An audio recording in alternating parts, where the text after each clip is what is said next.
কাউকে একসঙ্গে দুবারের বেশি ফোন করবেন না। যেহেতু আপনার কল রিসিভ হচ্ছে না, তার মানে ব্যক্তিটি আপনার ফোন কলের চেয়ে গুরুত্বপূর্ণ কোনো কাজে ব্যস্ত আছে। 10-15 মিনিট পর আবার চেষ্টা করতে পারেন। কারো কাছ থেকে টাকা ধার করলে সেটা অবশ্যই ফেরত দিন।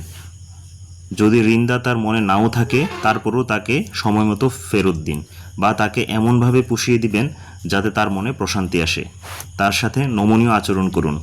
এখনও বিয়ে করোনি কিংবা তুমি নতুন বাড়ি কিনছো না কেন, কাউকে এই ধরনের প্রশ্ন জিজ্ঞেস করা থেকে বিরত থাকুন।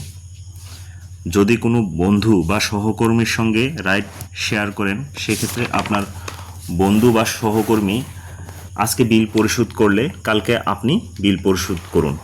অন্যের মতামতকে সম্মান জানাতে শিখুন। কারো কথার মাঝখানে কথা বলতে যাবেন না। তার কথা শেষ হলে তারপর আপনি কথা বলা শুরু করুন। কারো সঙ্গে আপনি মজা করছেন, কিন্তু সে যদি সেটা উপভোগ না করে, তাহলে আপনার অবশ্যই থামা উচিত এবং কখনো এরকম আর করবেন না। কেউ যদি কোনো ছবি দেখানোর জন্য তার ফোন আপনার হাতে দেয়, তাহলে নির্দিষ্ট ছবিটি দেখুন। গ্যালারি এপাশ ওপাশ করবেন না। কারো সঙ্গে কথা বলার সময় স্মার্টফোন টিপাটিপি করবেন না।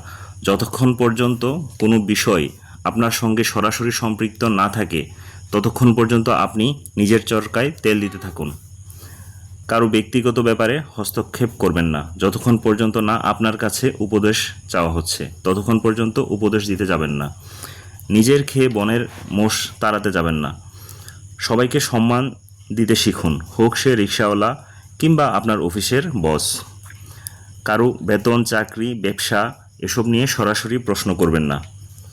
কেউ পাসওয়ার্ড দেওয়ার সময় ভদ্রতার সাথে চোখ অন্যদিকে ঘুরিয়ে ফেলুন। কেউ ন্যূনতম সাহায্য করলে তাকে ধন্যবাদ দিতে শিখুন। কারো কাছ থেকে কোনো কিছুতে উপকৃত হলে তার যথাযথ মূল্যায়ন করুন। বন্ধুত্বের উপর সবসময় বড় আবদারের আশা করে থাকবেন না। সবসময় কোনো কিছু ফ্রিতে পাওয়ার আশায় থাকবেন না। কারো দোষ জানা থাকলে তা গোপন রাখুন। অপপ্রচার করবেন না। কোনো কিছু নিয়ে হিংসা করবেন না। নিজে চেষ্টা করুন, হয়তো আপনিও পারবেন। ছোট বড় সবার সাথে মাধুর্যপূর্ণ আচরণ করুন। আপনার সাথে কারো মতের মিল না থাকলে তর্ক না করে তার সঙ্গ এড়িয়ে চলুন। বন্ধুত্বের মধ্যে ঝগড়া বিবাদ হলে তার দোষ রটনা করতে যাবেন না। কাউকে খোঁটা দিবেন না। কোনো বিষয়ে কম জানা থাকলে তা নিয়ে অন্যের সাথে তর্ক করবেন না। ছোট বড় কাউকে লজ্জা দিয়ে কথা বলবেন না। অন্য ধর্মের প্রতি সম্মান রেখে কথা বলুন। ঠিক আছে?